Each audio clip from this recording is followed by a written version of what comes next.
7h38 sur la première. Un parc national d'innovation et de recherche pour la Suisse, une sorte de Silicon Valley helvétique ou de MIT à la sauce helvétique. Principe acquis. Encore faut-il déterminer son emplacement exact et concret. Les députés en discutent aujourd'hui au Conseil national dans le cadre du débat sur la loi sur l'encouragement de la recherche et de l'innovation. Un débat que notre invité de ce matin va suivre avec une attention soutenue. C'est vous, Patrick Ebichère. Bonjour. Bonjour. Président de l'EPFL. Merci d'être avec nous jusqu'à 8h. Il y a eu quelques craintes évoquées par vous-même, notamment sur l'emplacement de ce parc d'innovation, qui ne soit pas à Lausanne, qui ne soit pas à l'EPFL, mais du côté de l'EPFZ, à Zurich ou sur l'aérodrome de Dubendorf. Bon, est-ce que ces craintes sont levées maintenant? Où est-ce qu'on en est? Je crois qu'aujourd'hui, on peut dire que la solution a été trouvée. En tout cas, c'est ce qu'on appelle la commission sciences, éducation, culture a voté pour le concept d'un parc multisite soutenu par notre nouveau conseiller fédéral, Alain Berset. Donc je crois que l'idée d'avoir un seul lieu à Zurich est tombée. Je crois que c'est évident aujourd'hui qu'il y a deux grands pôles technologiques en Suisse, à Zurich et à Lausanne, du fait de la présence des deux écoles polytechniques, et ceci est reconnu par le politique. Donc ça évite la guerre entre Lausanne et Zurich si on fait un parc multisite, ou est-ce qu'au contraire on va commencer et continuer de... Pardonnez-moi, mais de se tirer un peu la bourre entre Lausanne et Zurich pour savoir qui de Dubendorf ou de l'EPFL va avoir tel ou tel bâtiment. Et comment vous voyez les choses là maintenant? Le problème, c'est qu'il faudra maintenant trouver le financement. L'idée, c'était au fond de vendre les terrains de l'armée à Dubendorf et d'en créer un parc scientifique avec l'argent qui aurait été reçu par cette vente. L'idée, c'est quand même aujourd'hui, la Suisse ne peut pas être sur un seul site. Je crois qu'on doit avoir des pôles. Ces pôles sont assez marqués aujourd'hui. Je crois que l'arc lémanique est en avance dans ce côté-là, mais je crois qu'on doit aussi penser aux autres régions. Donc l'idée, c'est d'avoir au fond deux pôles principaux, des centres de gravité, mais que Zurich, mais que chacune des écoles polytechniques doit avoir une responsabilité pour sa région. L'EPFL pour la Suisse occidentale et l'EPFZ pour la Suisse orientale. Et là, je crois que ça me paraît très important d'avoir ce dialogue avec les différentes. On a fait, nous, des choses à Neuchâtel, on parle avec le Valais, avec Fribourg, de telle sorte que l'ensemble, au fond, des contribuables puissent profiter de cette évolution technologique. Multisite, ça fait un peu compromis à la sauce helvétique, Patrick Ebichère. Est-ce que c'est vraiment une solution efficace? Non, je crois qu'au fond, il y a besoin d'une coordination, elle pourrait être donnée par cette fondation. Et puis, il y a des typologies, des particularités économiques. Si vous prenez l'arc jurassien, je crois qu'avec l'horlogerie et autres, et au fond, le diagnostic médical, on a quelque chose qui est tout à fait bien typé. Je crois que ce serait absurde de déplacer ce genre d'activité. Donc, nous avons mis un institut de microtechnique proche, justement, de ce type d'industrie. Nous discutons avec le Valais sur le plan énergétique. Je crois que le Valais, maintenant que les résidences secondaires deviennent plus difficiles, doit vraiment se positionner dans d'autres domaines. Arrêter de se plaindre et puis chercher en clean tech, c'est ça? Je pense que là, dans le domaine énergie, il a beaucoup à offrir, mais il a besoin d'un support technologique. Et c'est ce que l'EPFL peut lui apporter en collaboration avec la Haute École spécialisée valaisanne.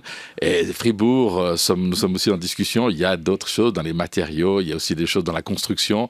Donc je crois qu'il y a un besoin de coordination et je crois que les deux écoles polytechniques sont le plus à même de le faire. Elles ont des parcs principaux. Nous avons le parc d'innovation aujourd'hui sur notre campus. On parle de parc d'innovation, mais le seul qui en a vraiment un, c'est aujourd'hui l'EPFL qui a montré que le concept est faisable. Mais maintenant, on a une responsabilité au-delà du canton de Vaud d'une certaine manière, en tout cas en Suisse occidentale. Quand vous dites le seul qui en a vraiment un, c'est l'EPFL, c'est une pique adressée à Zurich, ça? Oui, je crois que l'EPFL a été... Oui, non, je n'ai pas une pique, mais je pense que l'EPFL a été pionnière. Mais vous savez, elle le doit. Comme minoritaire, c'est capital. On ne peut pas être des suiveurs. J'ai toujours dit que je voulais jamais jouer le jeu de la minorité. La minorité, elle doit en fait se défendre par son intelligence. Elle doit être plus rapide, plus inventive. C'est la seule manière, au fond, de survivre. Ouais, vous dites, je ne veux pas jouer le jeu de la minorité. Parce que vous avez été un peu attaqué sur ce terrain-là par votre homologue de Zurich, de l'EPFZ. C'était à l'automne passé. Qui disait finalement les romans et les PFL profitent de la manne fédérale, tirent la couverture à elle. Vous aviez répondu à ça. C'est un peu la réponse du berger à la bergère en disant moi je veux pas avoir un comportement de minoritaire. Je crois qu'au fond c'est intéressant. Je crois que la Suisse a un grand respect pour ses minorités. Et au fond, l'EPFL n'aurait jamais pu se développer s'il n'y avait pas eu ce respect. Mais au fond, la majorité a plus de peine à accepter que la minorité devienne très compétitive. Et on en est un peu à ce stade-là, au fond. Et on nous aime bien, c'est un peu les images qui ont été données par la Velforest et d'autres choses. On nous aime bien avec un certain nombre de clichés. Je veux dire, on boit à midi, on fait, je veux dire, on a une bonne vie et autres. Mais en fait, ils ont plus de peine à voir que lorsque, par exemple, dans les classements internationaux et autres, ben, les PFL s'en sort aussi bien, si ce n'est mieux, dans certains classements que les PFZ. Ça, c'est une nouveauté.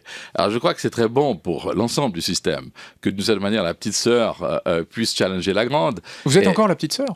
Mais on est en taille, hein, on n'est que la moitié. Je dis toujours que si j'avais le budget de l'EPFZ, j'en ferais quelque chose d'encore plus extraordinaire. Que ce que l'EPFZ fait? Oui, je crois. Et là aussi, c'est une nouvelle pique, ça. Mais de nouveau, non, mais parce qu'au fond, on a l'avantage. L'EPFZ est une belle école, mais elle a une longue tradition.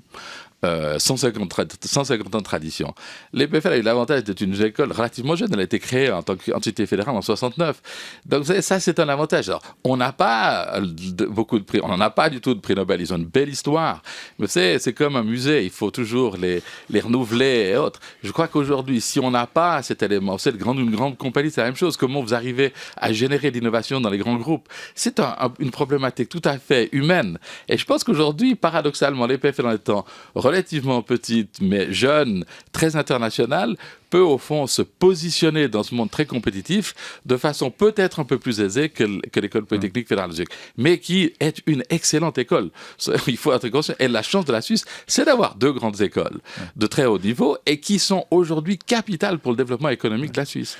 Aujourd'hui, l'innovation, la technologie, elle est à la base de cette économie de la connaissance. Et d'en avoir deux avec deux cultures différentes. Et je crois que c'est un enrichissement. Le fait d'avoir notre propre culture latine, je dirais, est un enrichissement. Les PFZ, c'est une excellente école, mais pleine de prix Nobel un peu poussiéreux, quoi, non? Non, mais elle s'est beaucoup positionnée dans les sciences de base, dans la physique fondamentale et autres. Les PFL est plus dans le domaine technologique, d'accord? Mais aujourd'hui, il y a un lien évident entre la technologie et l'économie qui est d'une certaine manière à notre avantage. Et je crois que l'arc lémanique aujourd'hui a un boom d'une certaine manière économique avec des créations. Alors, il y a beaucoup de facteurs, mais je crois qu'aujourd'hui, quand on voit l'explosion du nombre de start-up dans des domaines, justement, des technologies de l'information, des sciences de la vie, de la nanotechnologie, elle a justement ces choses en son sein, elle peut les mettre ensemble. Puis elle a, d'une certaine manière, renouvelé un peu cette façon d'aborder peut-être plus dynamique que la grande sœur.